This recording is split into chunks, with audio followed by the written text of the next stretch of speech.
Are you looking for a podcast where you can hear from real people regarding their real dental drama? If so, then you've come to the right place. Join hosts Bethany Petty and Dr. Rena Kuba as we dive into the solutions we've created and the mistakes we've made while managing dental drama.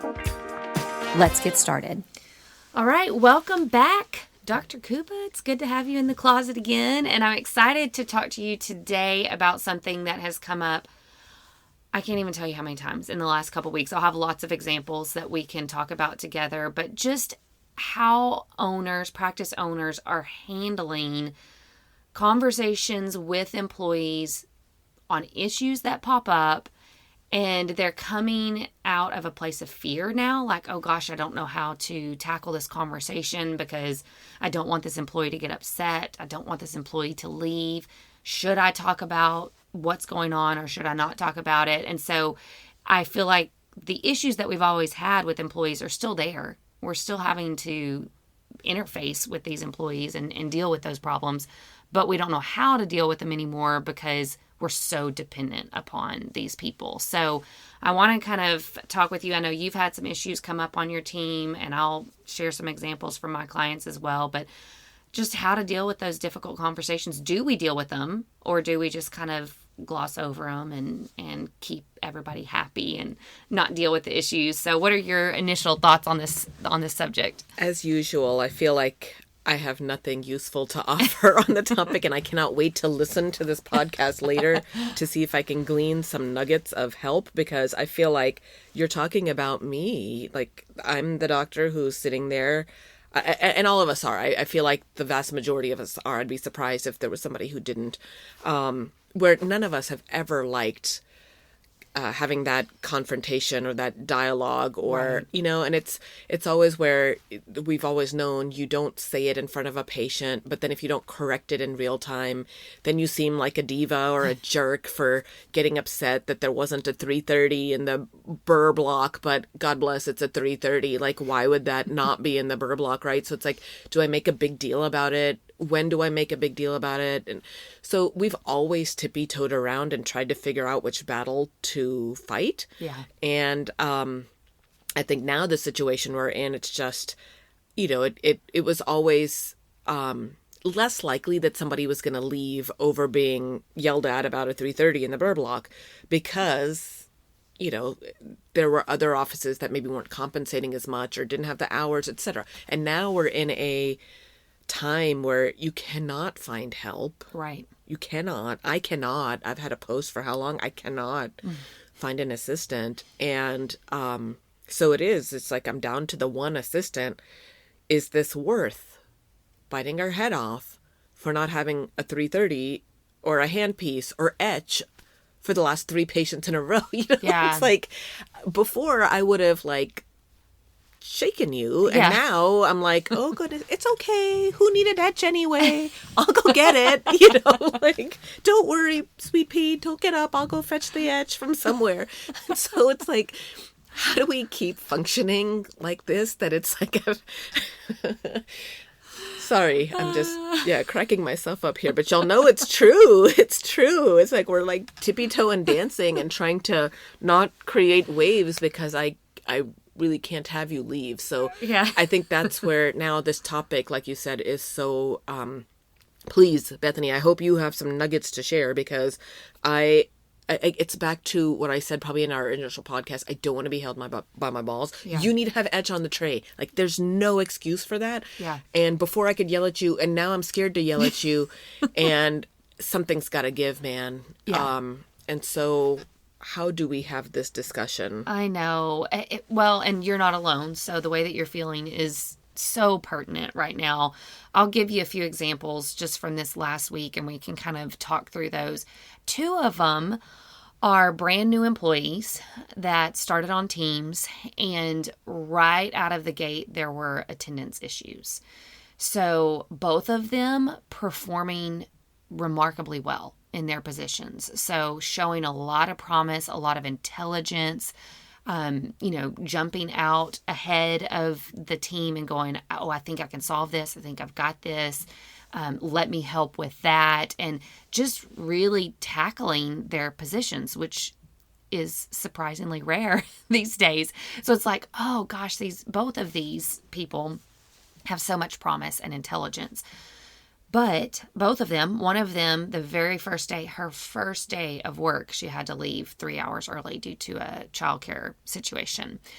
Second day of work, same childcare situation occurred, and she had to leave 3 hours early. The other is actually an office manager that started with a practice. Again, very intelligent, go-getter, like doing so many things well, but has had just a collision of life issues that have happened. Mom potential heart attack and car wreck and this and that. And so she's been much more inconsistent in showing up for work. So it's like, okay, took months to find these people, months, right? And you're like, okay, we finally actually got somebody to apply first and foremost. Then they actually are looking to be intelligent people, but both of them are having attendance issues. So the question becomes, to your point, do we sit there and go, let's just kind of let this go, and let's just, at least they're here, even if it's 75% of the time, they're here. And when they're here, they're really good. Or do we go, you know what, we need to approach that uncomfortable conversation? And with both of these, my suggestion was we absolutely need to approach the uncomfortable conversation. And I get the risk of that. The risk is we hold somebody's feet to the fire and they're going to walk. And I know that. But at the same time, the greater risk to me becomes, okay, when we fast forward 6 months from now and our team that has been in place prior to this person coming on the team is now annoyed and irritated, and they don't understand why this person is always having issues, and they get a pass and they themselves don't get that same pass. And now I'm risking my team members that have been with me longer leaving because of this employee. Not to mention now, as a practice owner, there's going to be irritation because I've got an employee that's always absent, because we set the tone from the beginning that, you know what, we're just going to look the other way when you're not at work. Yeah. Not to mention, this employee that we took forever to find is probably costing an arm and a leg. A fortune. Right. Yep. And now they're a culture problem. Yep. Absolutely. And that's the case with both of these. Premium dollar paid because that's the going rate. So I want to encourage in this podcast that the conversations need to happen. Now, how and when we have those conversations, I do think is critical. It can't be if we're one of those type of people that's just like, well, I'm going to nip this in the bud right now. You got to quit leaving for childcare. I think we have to be delicate in how we handle the conversations and can't just kind of nip it like we always have nipped it. But I do think it needs to be addressed because the long-term consequences are far greater than potentially losing this candidate. So if you can get into kind of the this nitty gritty, because I agree that the conversation needs to happen, but then that's where I stop and I'm just exhausted before I've even started. Yeah. And I'm like, when, where, how do I have to wait until after? So now I'm going to be late to go get my kids. What's the right timing? Like, I think all of those things, we always tippy-toed around those before, but it was easier to go to our kind of like, okay, this is our disciplinary matrix, if you will. And it's, you were late twice. Now you're going to have a verbal warning. And now, so I think that kind of, not that there's not a place for that, but that it's almost like we need to insert this conversation, like you said. Yeah. But I guess my question to you is like, how do we go from, I know I need to do this, to actually doing it? Yeah. So the first thing is timeliness of the conversation. I wouldn't sit on this and wait. And again, I'm not saying, okay, let's say the one that was first day, that she had to leave work to go deal with a childcare issue. I'm not saying that day. At the end of the day, you're calling her going, hey, we need to talk about this today. Again, be reasonable. That may have been a fluke. Let's give the benefit of the doubt. Now, it happened the second day. The benefit of the doubt is gone, right? At that point, it's like 2 days in a row is not acceptable. Also, on this same employee, by the way, she was heading out right at 5, whether there was a patient in the building or not. So, after we've evaluated, okay, this is now becoming a pattern we're not just assuming the worst in the person. At this point, it's confirmed that there's a pattern. Same thing with the office manager candidate. The very first week, something came up, and I was like, ugh, this is not good. Second week, something came up. Not good, and extra not good, because now I know I'm going to need to deal with it. And third week, something else came up. So, but I give it time and make sure you're not jumping the gun and assuming the worst. Make sure this is a pattern of behavior. I would not let it go for long. With both of these, they were hired pretty much 2 different offices, but on the same week. So we're now 3 weeks in with both of these candidates. 3 weeks is enough time to evaluate we've got a problem. So I don't want to wait 2 months to deal with it, because now the expectation has been set that it's okay for you to be absent and we're not going to say anything. Both from the new employee, but also the team is watching this. You let this go on for 2 months, the team is watching. Absolutely. So this week I helped in conversations with both of these people. I would say this is where personalities come in. A lot of our phlegmatic, calm, I don't want to, ruffle any feather type doctors, they're going to be the kind that want to just push this off until it becomes a really big problem 2 or 3 months down the road. Don't wait. Tag in a team member to help you with the conversation. If you feel like you're not going to be able to address it, get one of your more powerhouse people on the team to go, I need your help with this conversation. Can you help me kind of tackle how to have this conversation? If you're more of the choleric, hot-headed, like I'm going to nip this in the bud on day one, put the pause button and kind of calm yourself down and make sure it's a pattern so that you've got enough evidence when you sit down with this candidate. The worst thing you can do is kind of be coming to that meeting assuming the worst in the candidate, and they're like, it was one time, really? Like, gosh, chill out. We don't want that. We want to have enough evidence to have these conversations. And the choleric may want a slightly softer person in on the conversation as well, or at least talking to a softer person for perspective. Give me a chance to view this situation differently. So at least gathering some outside intel, even from outside of the office, like take it to a buddy and say, here's the situation, just hearing the facts, what's your perspective, and try to pick somebody that's different than you, not that thinks exactly like you. So get perspective. Talk to people to gain some perspective on, am I viewing this the right way? And then address it quickly. So I would say within a few weeks is a really good timeline. And then it's basically having the conversation. So I'll give you an example with these. Both of these had scheduled conversations already. So one, we were having a leadership Zoom call, and I knew that I would be able to address the issue with the manager in that call. The other one, I had already set the stage that I myself was going to be meeting with her after a team meeting, just to touch base, by the way. So I don't set it up as, hey, I've got a problem that I need to talk to you about. It's just, hey, I want to get together with you, touch base on how the first few weeks have gone. I did not. Which they should be doing anyway. Exactly. Right? Like we need to be doing that anyway. So it actually works out well, and make sure you've got some positives to talk about as well. 100%. The touch base needs to happen. And I would set the stage that that's going to happen when you hire them. And then hold up your end of the bargain there. I would let them know, hey, every few weeks, we're probably going to be touching base with you in a more formal type meeting, because you're going to want to. If it's not attendance issues, it's something else that you're going to need to coach them on. And you don't want it to feel like they're in trouble. The other one on the Zoom, the manager, I did not give her a heads up that I was going to, because we had already scheduled a very detailed conversation and I was tacking it on at the end. So to your point, I started both of those conversations with a lot of positives, because the fact of the matter is, with both of these, like I said, they were strong. They're showing some really good playing cards initially. And I wanted to lead with that so that they realized this wasn't a quote unquote disciplinary meeting. It was, I want to give you some positive feedback. This is what we are loving about you. And I had a long list for both of them. And then after that positive, I went straight into, we really see you being here long term. Like that, we feel like you've got a chance, to really make a difference on this team. I've got one major hesitation, and I got to bring it to your attention.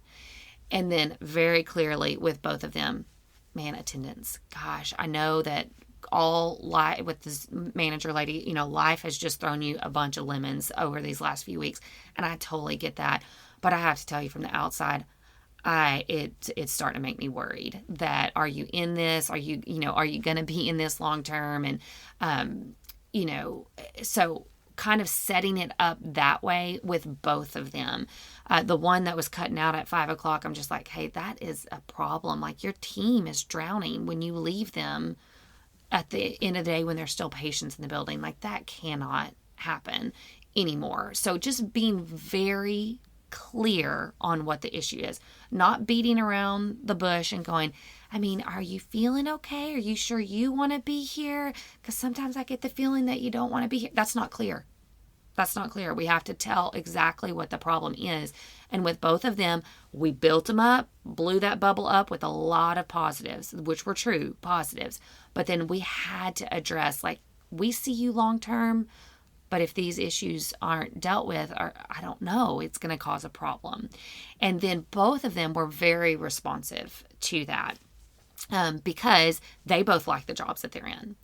And both of them, the one manager was much more embarrassed about all that has happened and really had made attempts to even log in from the hospital and do work. And so I think she was much more aware or just personally aware of the situation and immediately said, I am working to correct all of this. Thank you for your patience and all of that.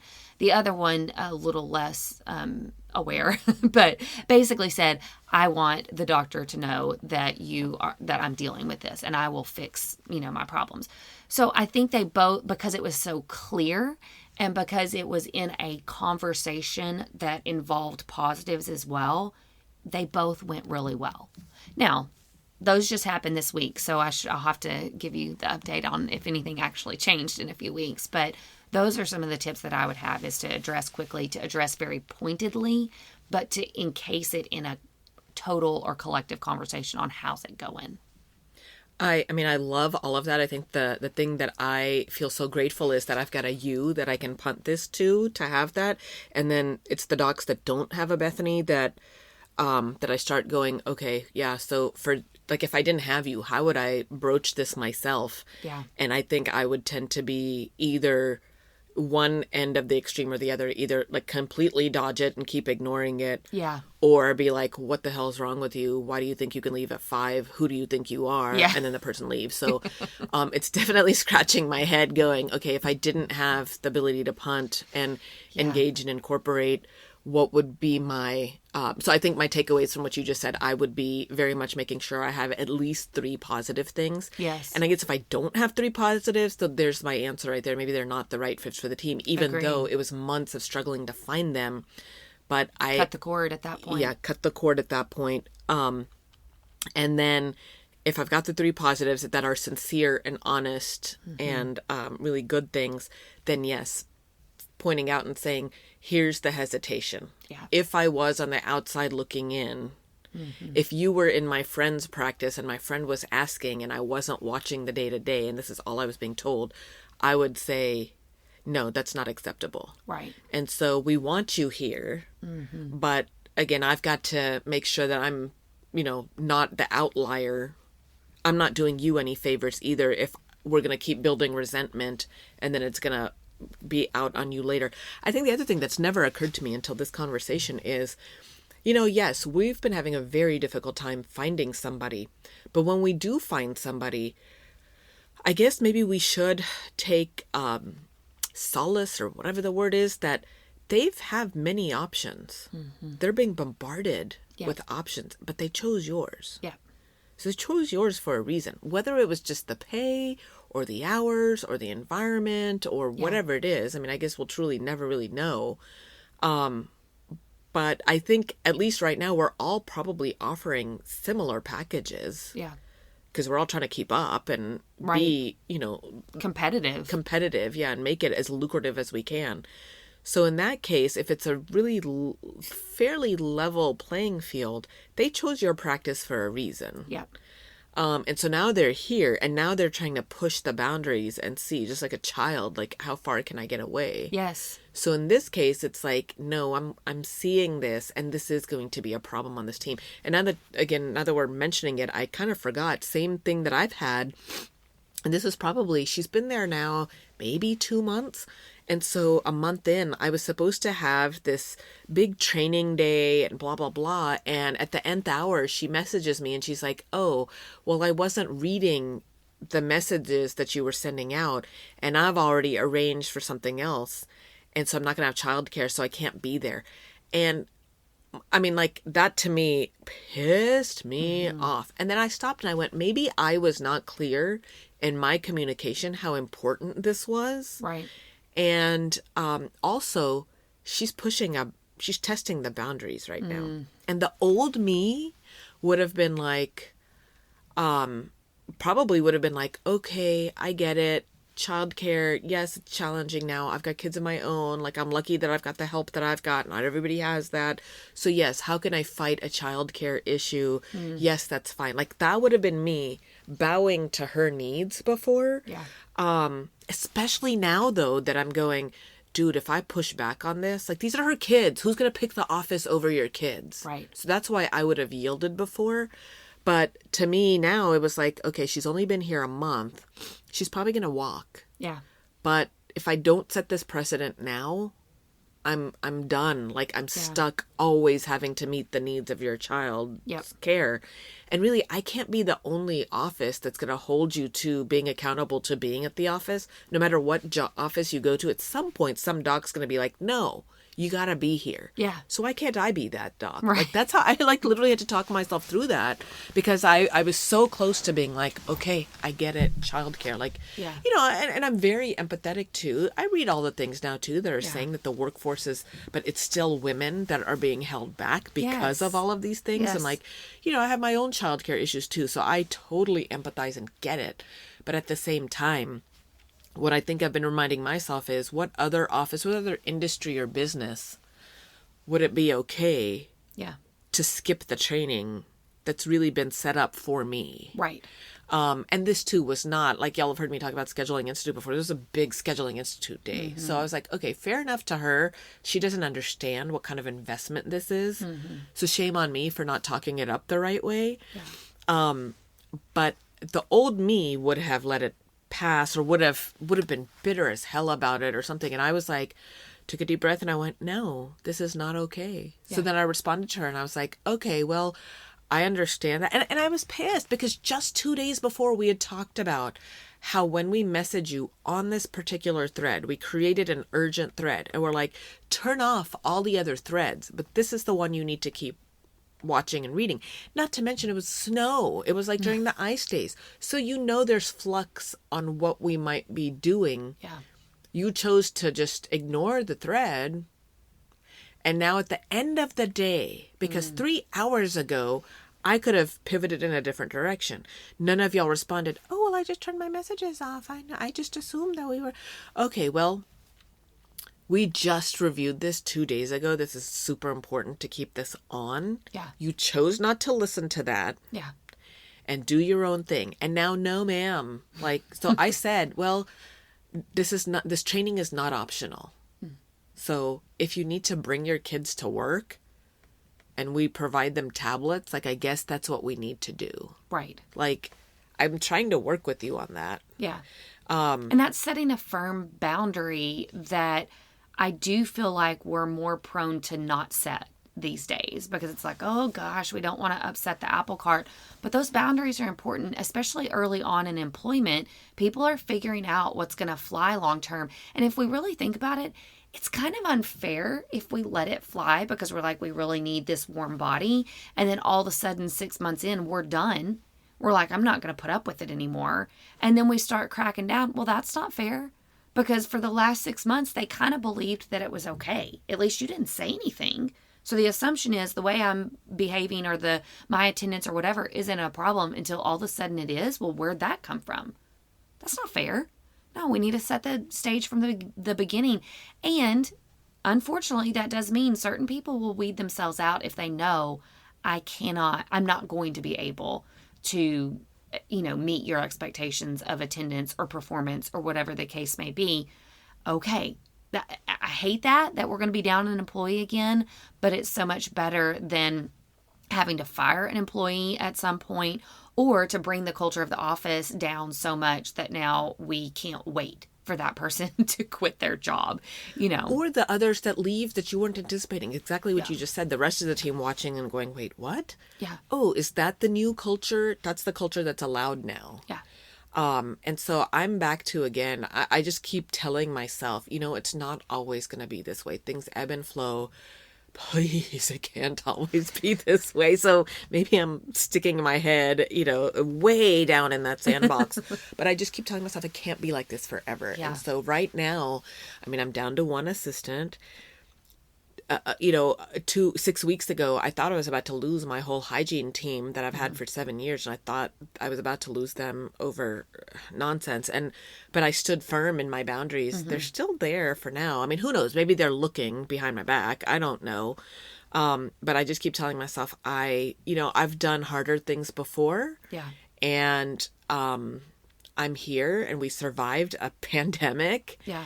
And I'm here. Yeah. And I may be by myself for a little bit, but I've been here before by myself. Yeah. And I persevered, whatever the word is. I'm going to encourage all my colleagues that go back to dental school and in the trenches of what we went through. We survived all of that. Yeah. And it's not ideal where we are now, but we've done harder things. And this is my livelihood. This is my investment. And I'm just going to ride this out. It's got to get better. Now, it may not get better for another 2 years. Right. So I don't want to be like, next month will be better. There's not Omicron now, so it's going to go back. No, I think sadly we're seeing that that's not the case. Yeah. And it's defeating and kind of just like, oh my God. But I'm just keep trying to remind myself, well, I've done it before with myself and one assistant. Well, and I just feel like we've got to hold firm to the environment, the work environment that we know originally made us successful and will continue to make us successful in the future. And the sad reality is our employees can ruin that if we're not proactive. If we loosen those boundaries so much that they kind of take over and create that negative culture, we'll be working to solve that for years to come. And we don't want that. It's not worth that. It's so much better to be short-staffed, to have firm boundaries, and to know that we're maintaining a culture that we ourselves can work in and we can continue long term. And I think if we continue to avoid or not deal with issues, we're going to lose control of the little bit of control that we have. And that's not good long term. Another example I wanted to tell you about was, so there is, I think we've talked about this a lot, but stress levels, depression levels, we're dealing with different staff members now. Even our consistent, true blue staff members that are who they are, and we've known how to read them and known how to interact with them, they're different now. Everybody's been shaped and changed by this pandemic in one way or another. A lot have been impacted negatively. I was reading an article that depression rates prior to the pandemic were, I think, 7% or 8% of the population. It's now over 30% of the population is... I can't believe it's that low, to be honest. I know. It seems like so much higher than that. But that's our staff members. We're dealing with, maybe we had 1 out of 10 that had emotional or anxiety issues or whatever pre-pandemic. Now we can multiply that times 3.5 or 4, right? Where we know that there's more people on our team that are dealing with issues. And so that has presented itself too, where one of my clients just had a hygienist that was just snippy. Like the environment was cold. She was, cold to him. Just overall, he's like, something's wrong. And he did the right thing. He waited to make sure, is this just like a bad week, a bad couple weeks? So he gave it, some time to see, like, is this a pervasive problem that needs to be addressed? I feel like we're maybe having a similar, issue with a moody team member that you have, where it's like, okay, how long do we let that go before something needs to be said. And I just actually got an email update from him that we had a conversation. How does he address this? What's the strategy for addressing this person? And it sounds so simple, but it's a conversation needs to happen. And this is the way that I would encourage you to approach it. And he did the same thing. So it's a very similar strategy, slightly different, because there wasn't like, you're late or you've been missing. It was just like, man, what's going on with you? Basically. So can you break that down? Like, so Yeah. what happened? It was just him? Yeah. So he pulled her aside. When, how, what, like, can you talk us through Yeah. So basically, he messaged her and said, hey, I want to try to touch base with you. It was during the work week. I can't remember. I feel like it was at the end of the day that he ended up arranging with her. So he did reach out to her and But how did he reach out to her? Like, text message. but I guess to me, like, that's what I'm afraid of too. Is it like somebody who, if I tip you off and go, oh, we need to have a talk, and now you're going to come in guns a-blazing, or like, so what did he say to her? He said that I wanted to touch base with you on some items. I think it was after work, but it was one thing you should know about this doctor and this hygienist. They've worked together for a very, very long time. Very open relationship. If she is frustrated, she's normally able to tell him pretty easily, and vice versa. Very good working relationship. So I want to kind of color that this way, that it wasn't formal. There wasn't a new relationship, or I don't know how to approach her. Friends outside of the office, kids play sports together. So a lot more connection. So I don't think she would have been alarmed if he sent a message and said, hey, I want to touch base with you on a few things. And he knew that once they sat down that he would get the truth from her. She's not one to sugarcoat anything. But he felt like it was a problem between the two of them. He's like, she is snippy towards me. Something is wrong. And turns out in the conversation, so he just sat down and same thing, started with a lot of positives. So he basically set up the conversation as, the reason I'm having this conversation is because you are valuable. I feel like you are one of my rock stars on this team. I would be sad to think that you are unhappy in any way. You set the tone, and I appreciate that. Normally that's a very positive, go-getter tone. And I've seen that that's changed, and I feel like it's towards me. And I want to make sure, are we okay? What is there, what's going on that may be interrupting our relationship? So again, it's the same strategy. Have the conversation. Set it up positively, and then have the conversation. You and I just had a somewhat difficult conversation over Zoom that we set up very similarly. Like, we're having this conversation with you right now because, number one, you need to know that we value you. And we value you so much that we've, done all of these things, and now we're having this conversation because you are valuable. And I feel like that's a very powerful message when you're about to have a hard conversation, to send the message of, the reason I'm even engaging in this conversation with you is because you're valuable. If you weren't valuable to me, I would just keep moving on with life, and who cares if you're unhappy? But I care that you seem unhappy, and I want to address it. You've got my time. You've got my attention right now. And that seems to go well. It went well for this doctor. It turns out it wasn't anything between him and her. It was some outside life factors that were happening that she was able to kind of share with him. And there's understanding there now. Now, every time she's snippy with him, first of all, she's going to be more aware so that she's not snippy with him, because she realizes that's being noticed. But second of all, when she is snippy, he's going to be able to go, that wasn't at me. That was at this situation in her life that's happening. So I think that's a very beneficial, conversation. Did she acknowledge that she was being snippy? And did she? Okay. Mm-hmm. Huh. Yeah.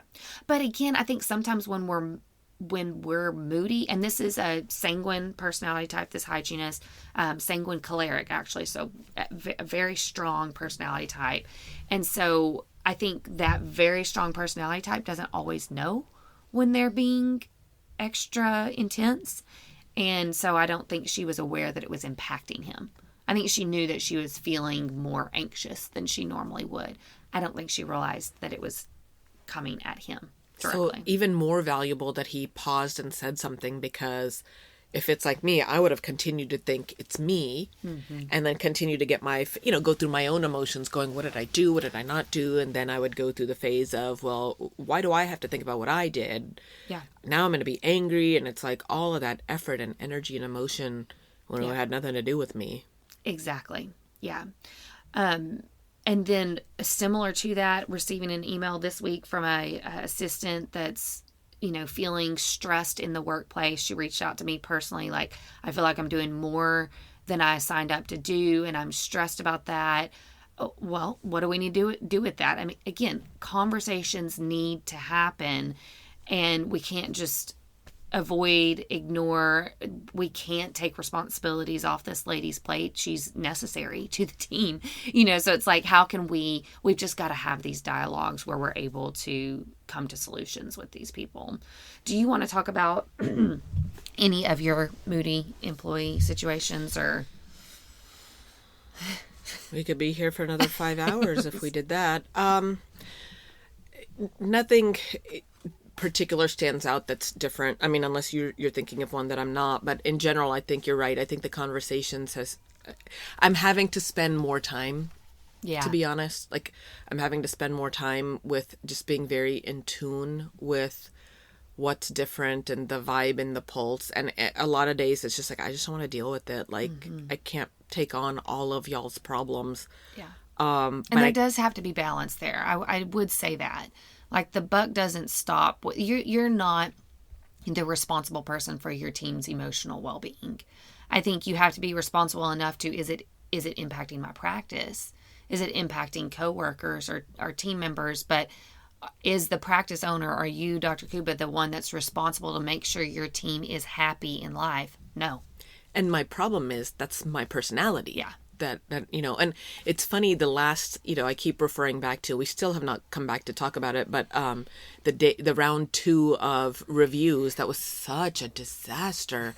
And I did, and I go back and I look, and it was a disaster because the 2 highest paid people in the practice, who get far more than everybody else gets, were the ones who were pissing and moaning and more. And it took me some time to go, wait a minute, you need more because of your own life choices. Yeah. That should not become my problem. Right.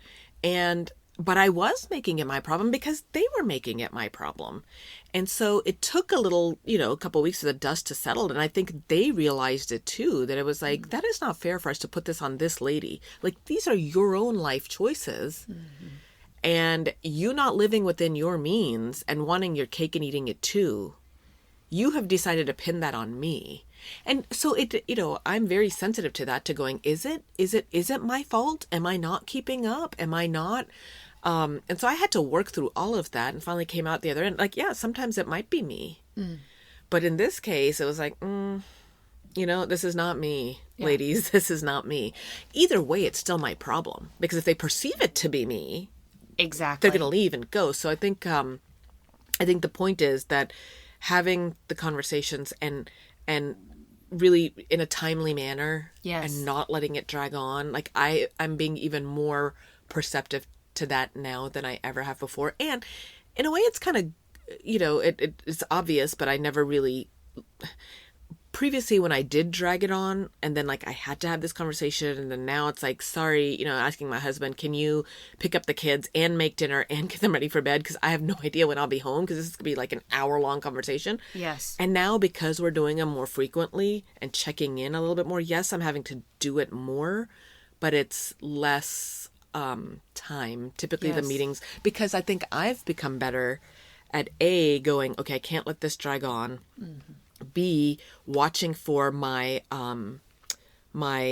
evidence, if you will, like having my 1 or 2 examples, and then going, look, I'm basing this off of 2 examples, so I'm not trying to make something out of nothing, but it does occur to me that this is different from you in general. Normal, And I just wanted you to be aware that the reason I'm noticing this is because this is the impact of this, and you may not be aware of the impact of it, but this is how it's being read and perceived by the team, or by me and the 2 other doctors, or me and the 2 other hygienists, like whatever it is. And so I just want to bring it to your attention, just to make sure that we're all on the same page. So it's like I'm being hyper aware of any deviations from a pattern or a new pattern or whatever it is, and just trying to just be out with it quickly. Yeah, like you said, be out with it. Yeah. And just kind of go, well, this is where this was. Tell me about like what happened. Yeah. And then they could come back and be like, what is wrong with you? That was a one-off. Was it? Okay. Sorry. Just wanted to make sure. Exactly. Well, and think about it too, addressing it so quickly, you've got one or two examples to talk through. If you're waiting months, like you said, it's going to be, hey, and here's this example. And, oh, let me go back 3 months ago. Here was this time. And remember, there was also this time. And so that becomes a much longer conversation and can easily go completely negative, like down the drain, because you've got months of evidence built up against this candidate that this employee that you've got to talk to them about. And so if it is these little bitty conversations, they don't feel as devastating or impactful. And if nothing else, they can often be portrayed as, just want to touch base with you because I noticed this and this. Everything okay? You've got one employee on your team, we're reading it a little bit differently, but a couple of your team members have indicated she seems attitudey.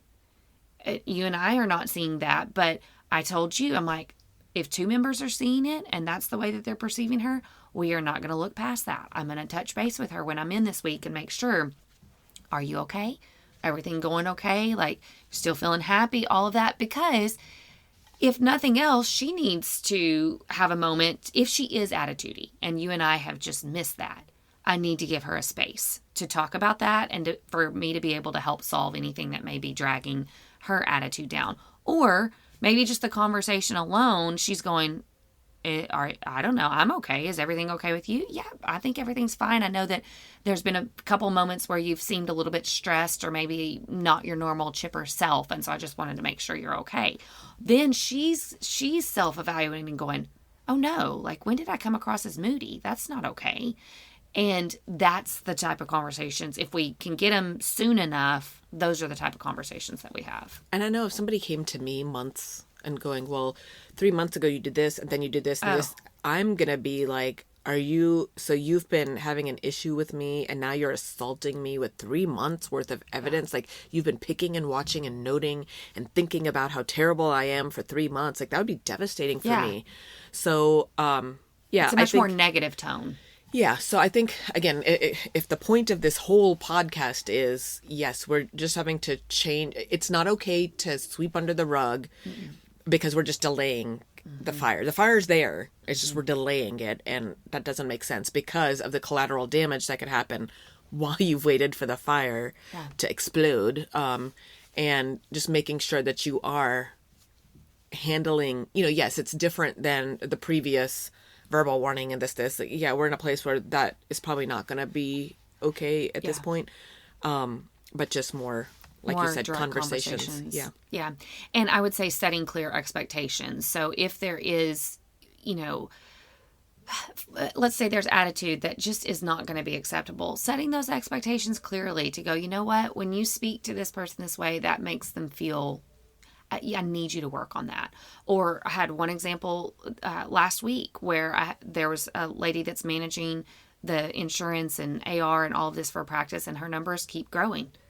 And I had to have a conversation with her. Again, nipped it early. We're 1 month in and those numbers have jumped. It's not okay. The expectation in your role is that those numbers are going down, not up. So I'm going to circle back with you in 2 weeks. And if those numbers aren't down, we need to strategize on how you're going to get them down. That's just, it's clear communication, clear expectations. Bless her heart. What if we didn't do that? What if 4 months down the road, her numbers have gone up and up and up, and then we go, you know what? Sorry, you're not doing your job. You're fired. Well, that's not fair. She had no advanced warning that we were unhappy with her performance. And so we've got to be able to have those direct conversations. I think brief touch base type conversations with the AR. It's very easy for me at 1 month in to go, hey, gosh, I'm so worried. I want to check in with you. I noticed that those numbers keep creeping up. What do you think's going on? What do you think you could do about it? Anything that I can help support you with on that? And that's a pretty light conversation because we're 1 month in. 4 months in, it can't be light because now the practice is in trouble. And now I'm coming at her with a completely different intensity, and that's not fair. So having these lighter touch-based type meetings, I feel like is one of the main takeaways. And that's going to be harder for those people pleaser personality types or the phlegmatic, the low conflict. So there's that, but also what if you don't have a Bethany? So who, as the doctor, to go in and talk about the AR, like I just cringe at that, because then it's like, am I going to come across as this money hungry, greedy person? Yeah. So I would say if you don't have somebody, first of all, I think it's absolutely appropriate for the doctor to have these conversations. I don't think it's money hungry at all. If anything, and we communicated this to your team recently, we have to protect the business. When the business is protected, people's jobs are protected. And so I think it's absolutely the doctor's territory to have these conversations. But if that makes you uncomfortable, and I have plenty of doctors that are like, I can't have that conversation, that just makes me so uncomfortable, then you've got to raise up a leader on your team that can step in and have these conversations on your behalf or with you, which I think is appropriate as well. And if you don't have that, I think it's time to find that on your team. You've got to have somebody that's at least a strong, loyal employee on the team that's not afraid of these interactions. Any other thoughts that you have? let me know when the pigs start flying, because, or the unicorns multiply. I don't know, man. I figure one day we've joked a lot about just delivering out meds to our team just to make sure we have happy employees. Who needs the conversations when we can just accidentally medicate them, right? I'm not giving it to them. I'm taking it for myself. I love it. Thanks for chatting. Thanks for joining the conversation today. We hope that you are comforted in knowing that you are not alone, but we also hope that you're walking away with some really great tips and tricks to try in your practice.